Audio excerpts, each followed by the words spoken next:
दुनिया के सबसे पावरफुल देश की गवर्नमेंट में दो पोटेंशियली सबसे पावरफुल लोग ये हैं।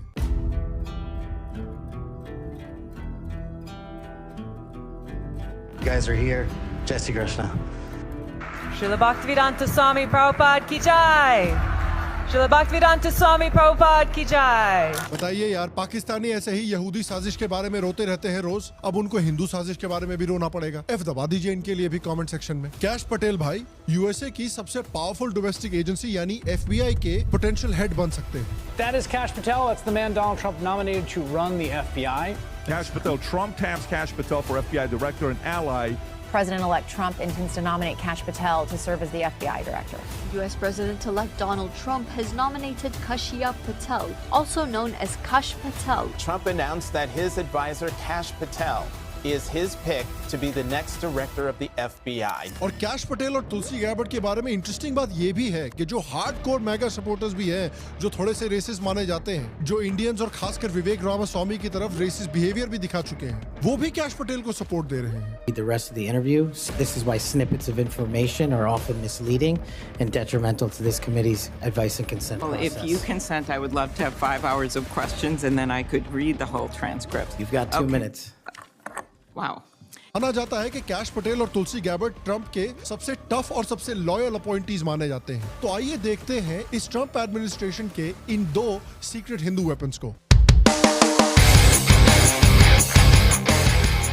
हेलो और शाम शर्मा शो के इस एपिसोड में आपका बहुत बहुत स्वागत है। मैं हूँ सेकुलरिज्म का CEO शाम शर्मा और आप सबको एक सेक्युलर प्रणाम। तो कैश पटेल ईस्ट अफ्रीका से आए हुए इंडियन हिंदू इमिग्रेंट्स के बेटे हैं और एक अमेरिकन सिटीजन है, लेकिन उसके बावजूद बहुत स्ट्रॉन्ग हिंदू वैल्यूज के साथ इनको बड़ा किया गया है। I'd like to welcome my father Pramod and my mother Anjana, who are sitting here today.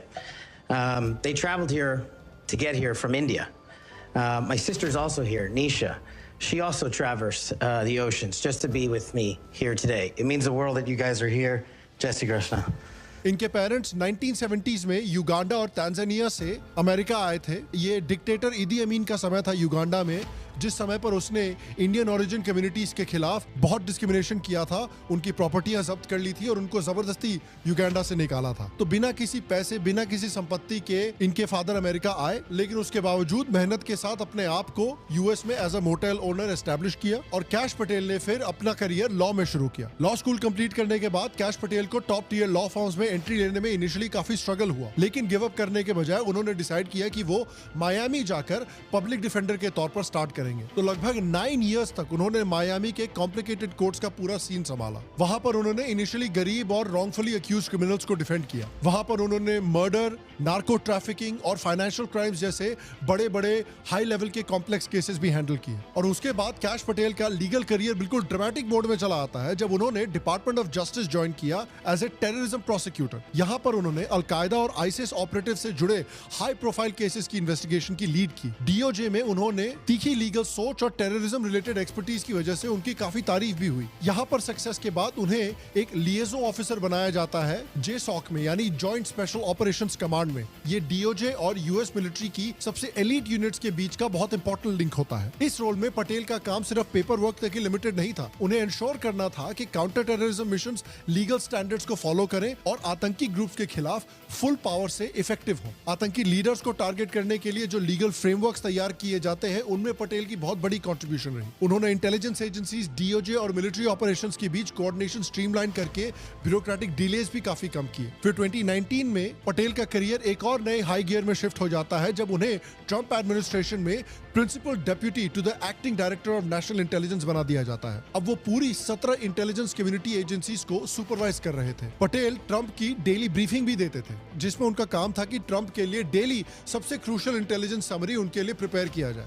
हो सकता है पटेल की समरी के बाद ही ट्रंप ने यह बड़ा इंटरेस्टिंग बयान दिया हो। Abu Bakr al-Baghdadi is dead. They did a lot of shooting and they did a lot of blasting, even not going through the front door. You know, you think you go through the door. If you're a normal person, you say knock knock, May I come in? He died like a dog. Patel की efforts की वजह से ultimately US army ने ISIS के leader Abu बकर al Baghdadi और al Qaeda के leader कसम अल रिमी को भी एलिमिनेट किया था। फरवरी 2020 तक उन्होंने office of director of national intelligence ODNI join किया, जहां वो एक एक्टिंग ODNI चीफ रिक ग्रेनेल के प्रिंसिपल डेप्यूटी थे। 2020 के इलेक्शन के बाद कैश पटेल को चीफ ऑफ स्टाफ बना दिया गया acting defence secretary Christopher Miller के लिए, और इस वजह से वो एक पॉलिटिकल स्टॉर्म के बीच में भी आ गए। चीफ ऑफ स्टाफ के तौर पर डिपार्टमेंट ऑफ डिफेंस में और deputy assistant to president Trump के रोल में पटेल का काम सिर्फ ऑफिस तक ही लिमिटेड नहीं था। वो 3 मिलियन से ज्यादा एम्प्लॉइज, 700 बिलियन का बजट और $2 ट्रिलियन के एसेट्स हैंडल करने वाली क्रूशल मिशंस को एग्जीक्यूट कर रहे थे। और देखिए, ये ट्रंप के काफी खास आदमी है, ट्रंप की तरफ काफी लॉयल भी है, और ये लॉयल्टी इस बात से भी प्रूव हो जाती है कि उन्होंने ट्रंप के बारे में एक किताब लिखी है और इस समय इन्हें FBI डायरेक्टर बनाने की हियरिंग्स चल रही हैं। तो FBI के लिए इनके क्या आइडियाज हैं, इनको क्यों चुना गया है FBI रन करने के लिए? FBI आप अगर जानते नहीं है तो फेडरल ब्यूरो ऑफ इन्वेस्टिगेशन नाम का एक ऑर्गेनाइजेशन है अमेरिका का, बहुत ही पावरफुल ऑर्गेनाइजेशन है। अमेरिका में जितने भी बड़े बड़े डोमेस्टिक थ्रेट्स हैं उन सबको FBI हैंडल करता है। कैश पटेल ने तो यहां तक कह दिया है कि वो हेडक्वार्टर्स जो है FBI का उसको शट डाउन करना चाहते हैं और उसको अब museum of the deep state में बदलना चाहते हैं, क्योंकि कैश पटेल भी डीप स्टेट से उतनी ही नफरत करते हैं जितने की ट्रंप करते हैं। याद रखिए, ये डीप स्टेट वही डीप स्टेट है जो बांग्लादेश जैसे देशों में जाके तख्ता पलट करता है और वहां पर एक इस्लामिस्ट गवर्नमेंट बिठाता है प्रो इंडिया गवर्नमेंट को हटाकर। वो FBI के हेडक्वार्टर्स को बंद इसलिए करना चाहते हैं क्योंकि उनका मानना है कि FBI बहुत ही पॉलिटिसाइज हो चुकी है और FBI को डीपॉलिटिसाइज करने की जरूरत है। If confirmed as the next FBI director, I will remain focused on the FBI's core mission. That is to investigate fully wherever there is a constitutional factual basis to do so, and to never make a prosecutorial decision that is solely the providence of the Department of Justice and the Attorney General. वो चाहते हैं कि FBI agents को वापस road पर भेजा जाए ताकि जो क्राइम्स हो रहे हैं पूरे देश में उन क्राइम्स को जाके सॉल्व किया जाए। 40% of Americans have trust in the FBI. In order to get it back, there's a twofold track, Senator. One, violent crime is exploding in this country, and we cannot afford them to allow it to run away. We must tackle violent crime. वो ये भी चाहते हैं कि FBI की functioning को और भी ट्रांसपेरेंट बनाया जाए ताकि करप्शन के चांसेस कम हो। We let law enforcement and we provide them with the tools necessary and resources they need to get after violent crime. The second way we do this on equal track is aggressive constitutional oversight from Congress. The public trust can only be restored if there is full transparency, and I am committed to that full transparency. वो ये भी चाहते हैं कि जो बड़े-बड़े departments हैं FBI के उनको थोड़ा ट्रिम किया जाए ताकि एफिशिएंसी बढ़े FBI के ऑपरेशन की। Patel has vowed to remove senior FBI leadership, accusing them of political corruption and undermining presidential authority. He argues that such a purge is necessary to restore integrity to the bureau. और जैसा कि मैंने कहा, वो corruption को कम करना चाहते हैं FBI में। उन्होंने ये भी कहा है कि वो FBI के लिए फंडिंग रोक देंगे जब तक FBI जो है वो कैसे ऑपरेट करता है उसके बारे में ट्रांसपेरेंसी नहीं बढ़ाएगी। One of Patel's more contentious proposals is withholding FBI funding until the agency releases documents and testimony that he claims will expose alleged corruption within its ranks. और उन्होंने कहा है कि जो लोग FBI ज्वाइन करते हैं वो देश में जो बड़े-बड़े क्राइम्स हो रहे हैं उनको जाकर सॉल्व करने के लिए बनते हैं। तो आप वॉशिंगटन DC में अपने ऑफिस में चिलैक्स क्यों कर रहे हो? जितने भी एजेंट्स हैं वो सारे जाकर क्राइम सॉल्व करें। Patel envisions a more field-oriented FBI with staff dispersed across smaller offices rather than concentrated in Washington DC. Basically Nayak movie के अनिल कपूर अगर आपको याद हो तो ये वही है। FBI के कुछ लोगों ने इनके खिलाफ कंसर्न्स भी उठाए हैं कि क्या इनके पास इतनी एक्सपीरियंस है कि ये FBI जैसी एक इतनी बड़ी और इतनी पावरफुल ऑर्गेनाइजेशन को मैनेज कर सके। जेफ लांजा जो एक फॉर्मर FBI एजेंट है, उन्होंने इस बारे में कंसर्न जताया है। उन्होंने कहा है कि पटेल जो है वो बड़े-बड़े चेंजेस करना चाहते हैं एजेंसी में, तो क्या इतने बड़े-बड़े चेंजेस एजेंसी की ऑपरेशनल एफिशिएंसी को नेगेटिवली इफेक्ट तो नहीं करेंगे। उन्होंने ये भी कहा कि ये जो रोल है वो बहुत ही डिमांडिंग है और कैश पटेल जिनके पास मैनेजमेंट एक्सपीरियंस उतना नहीं है वो बहुत स्ट्रगल करेंगे इस रोल में। तो अब बात करते हैं कि ट्रंप ने कैश पटेल को क्यों चुना। ये एक ऐसे लीडर है जिनको अमेरिकन पॉलिटिक्स में या खासकर अमेरिका के बाहर बहुत लोग नहीं जानते। तो देखिए, कैश पटेल और ट्रंप के बीच में काफी स्ट्रॉन्ग पर्सनल रिलेशनशिप भी रही है। उन्होंने ट्रंप एडमिनिस्ट्रेशन के दौरान, जैसा कि मैंने दिखाया, मल्टीपल हाई प्रोफाइल रोल्स भी हैंडल किए थे और कैश पटेल हमेशा से ही ट्रंप के काफी लॉयल रहे हैं। उनका मानना है बहुत स्ट्रांगली कि ट्रंप अमेरिका के बड़े-बड़े प्रॉब्लम्स को सॉल्व कर सकते हैं और गवर्नमेंट में हो रही करप्शन को ट्रंप ही खत्म कर सकते हैं। Like I said, you don't have to solve the big picture problems. You don't have to shut down the mullahs in Tehran. You don't have to end the forever cyber wars. You don't have to kill Al-Qaeda senior terrorists. You don't have to stop the narco traffickers. You don't have to end sex slave trafficking. Trump's going to do it. Trump's got the plan. And why they are so terrified of President Trump is simple. He is going to end their corrupt reign forever. और अपनी तरफ से Trump भी cash को बहुत support करते हैं, बहुत ट्रस्ट करते हैं. इनफैक्ट उनको अपना एक वॉरियर मानते हैं. Thank you very much. And a warrior, Kash Patel, a warrior. He loves it. He loves war. और कैश पटेल को ट्रंप की तरफ से काफी सेंसिटिव टास्क्स भी दिए गए थे. इंटेलिजेंस ब्रीफ्स को हैंडल करना, डिफेंस कोऑर्डिनेशन मैनेज करना और बड़े-बड़े कंट्रोवर्सीज का रिस्पांस डिजाइन करना. कैश पटेल ने रशिया इन्वेस्टिगेशन और इंपीचमेंट प्रोसीडिंग्स जैसे कंट्रोवर्सीज में भी ट्रंप का फुल सपोर्ट दिया था, जिसकी वजह से ट्रंप के इनर सर्कल में ये और भी इंपॉर्टेंट बन गए. The FBI, as part of our counterintelligence mission, is investigating the Russian government's efforts to interfere in the 2016 presidential election. Listen closely now. And that includes investigating the nature of any links between individuals associated with the Trump campaign and the Russian government. 2021 में national archives नारा ने reveal किया था कि Trump अपने साथ sensitive presidential documents मारा-लागो ले गए थे. कुछ डॉक्यूमेंट्स वापस भी कर दिए गए थे, पर कुछ जो हाईली क्लासिफाइड थे वो अलेजिडली मिसिंग थे. नारा ने अलेजिडली काफी बार डॉक्यूमेंट्स रिट्रीव करने की कोशिश की और FBI ने फिर मारा-लागो पर सर्च वारंट भी एग्जीक्यूट किया. 2022 में कैश पटेल को फेडरल ग्रैंड जूरी ने सामने बुलाया गया इस केस को इन्वेस्टिगेट करने के लिए, लेकिन उन्होंने अपना 5th अमेंडमेंट राइट इन्वोक कर दिया, मतलब खुद को इंक्रिमिनेट करने से मना कर दिया. ट्रंप ने देखा कि पटेल यहां पर भी उनको डिफेंड करने के लिए, प्रोटेक्ट करने के लिए फुली कमिटेड है, जिसकी वजह से ट्रंप पटेल को और भी ट्रस्ट करने लगे. ट्रंप यूक्रेन स्कैंडल के दौरान कैश पटेल एक बैक चैनल के रूप में काम कर रहे थे जो डायरेक्ट कम्युनिकेशन हैंडल कर रहा था. ये रोल उनको एडमिनिस्ट्रेशन के एक और बड़े कंट्रोवर्सी के सेंटर में ले गया और इससे ये कंफर्म हो गया कि ट्रंप उन पे सेंसिटिव डिप्लोमेटिक मैटर्स हैंडल करने के लिए पूरी तरह से ट्रस्ट कर सकते हैं. एक इंटरेस्टिंग बात भी है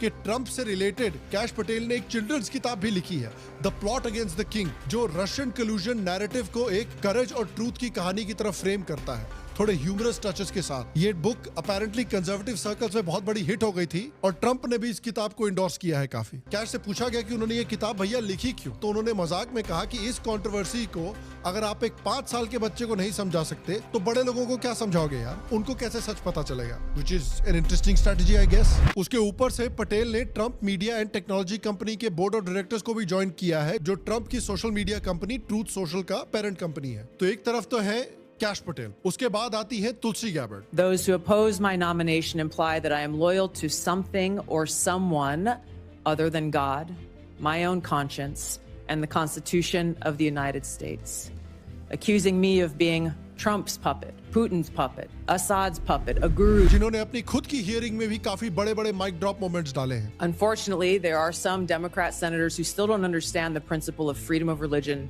and Article 6 of the Constitution. Quote, no religious test shall ever be required as a qualification to any office or public trust under the United States. Unfortunately, they're once again using the religious bigotry card, but this time trying to foment religious bigotry against Hindus and Hinduism.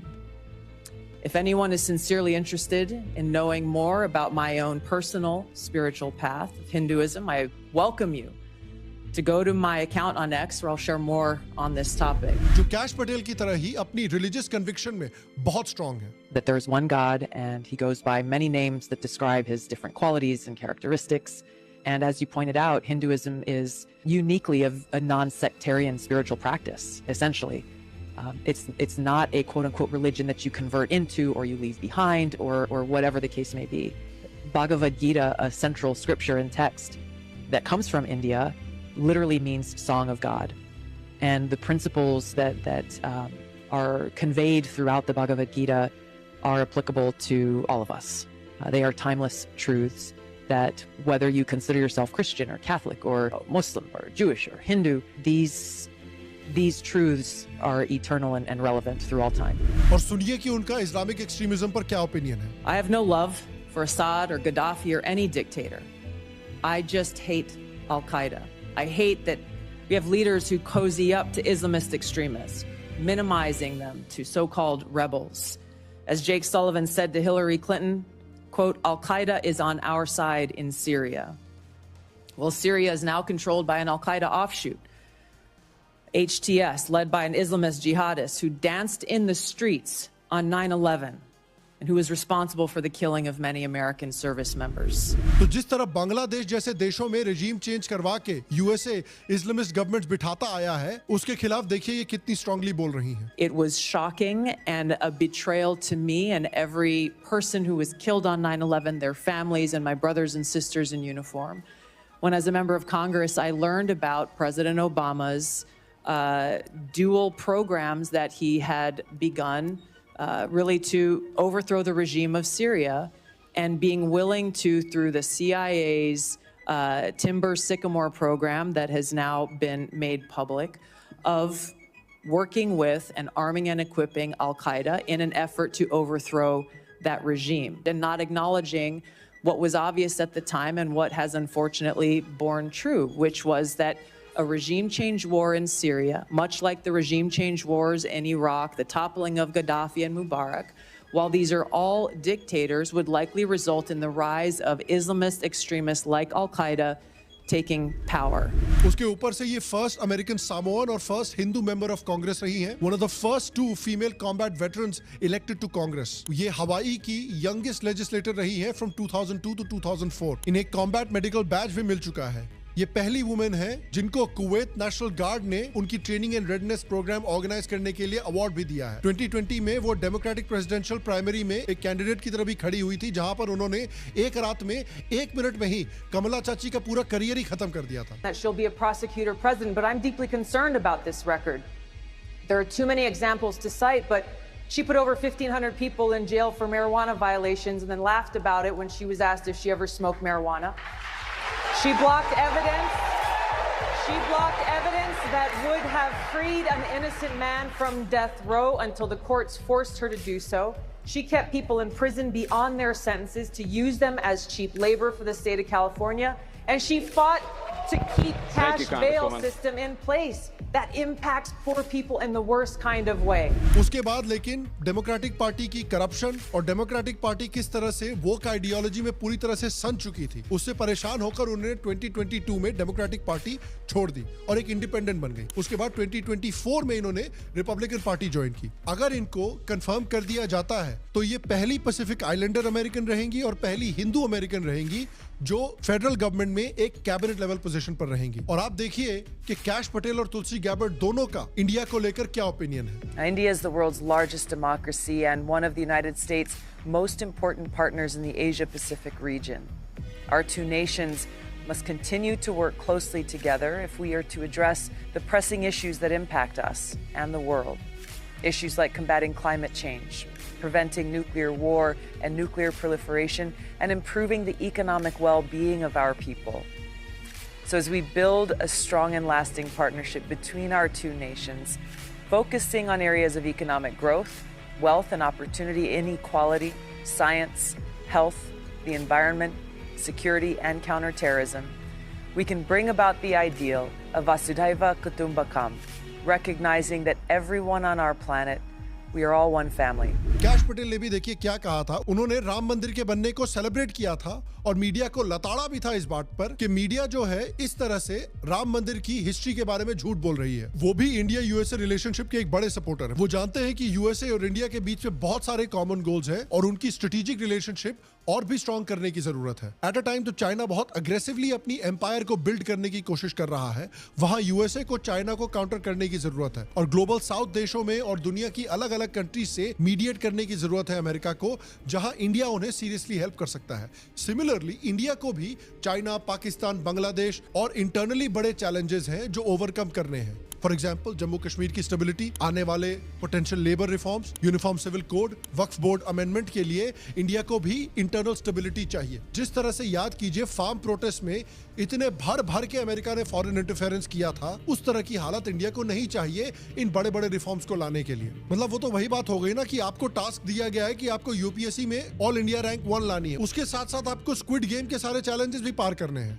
तो hopefully इन लोगों की वजह से और Trump और मोदी की previous relationship की वजह से ट्रंप एडमिनिस्ट्रेशन में ऐसा फॉरेन इंटेलिजेंस और रेजिम चेंज वाले काम ना हो तो इंडिया के लिए बहुत अच्छा रहेगा. बहुत इंटरेस्टिंग ये बात भी है कि इन लोगों को जिस तरह से विवेक रामास्वामी को और दूसरे इंडियंस को रेसिस्ट हेट मिल रही है कुछ मैगा सपोर्टर्स से, ये नहीं मिल रही है. और मुझे ऐसा लगता है क्योंकि ये लोग जो है ना बिल्कुल नो नॉनसेंस, क्लियर लैंग्वेज में बात करते हैं और अपने बिलीफ में, अपने सिविलाइजेशन में और अपने रिलीजन में बिल्कुल डटे हुए हैं। किसी से फटती नहीं है इनकी। और क्योंकि इनकी किसी से फटती नहीं है, क्योंकि ये किसी की बकचोदी झेलते नहीं हैं और बिल्कुल सरल लैंग्वेज में बात करते हैं, इसलिए जो लोग इनको पसंद भी नहीं करते वो लोग भी इनको चुपचाप रिस्पेक्ट करते हैं। ये थोड़े पुष्पा टाइप के हैं, ये लोग झुकेंगे नहीं। तो अल्टीमेटली मैं आपसे पूछना चाहता हूं कि क्या आपको लगता है कि और भी इंडियंस जो आ रहे हैं ट्रंप के कैबिनेट में, चाहे जय भट्टाचार्य हो, हरमीत ढिल्लो हो, कैश पटेल हो, तुलसी गैबर्ड हो, जो इंडियन नहीं है लेकिन एक हिंदू बैकग्राउंड की है, उसके अलावा भी हाल में ही कुछ और इंडियंस को ट्रंप के कैबिनेट में इंपॉर्टेंट रोल्स में डाला गया है, क्या आपको लगता है कि उस वजह से ट्रंप की और ट्रंप एडमिनिस्ट्रेशन की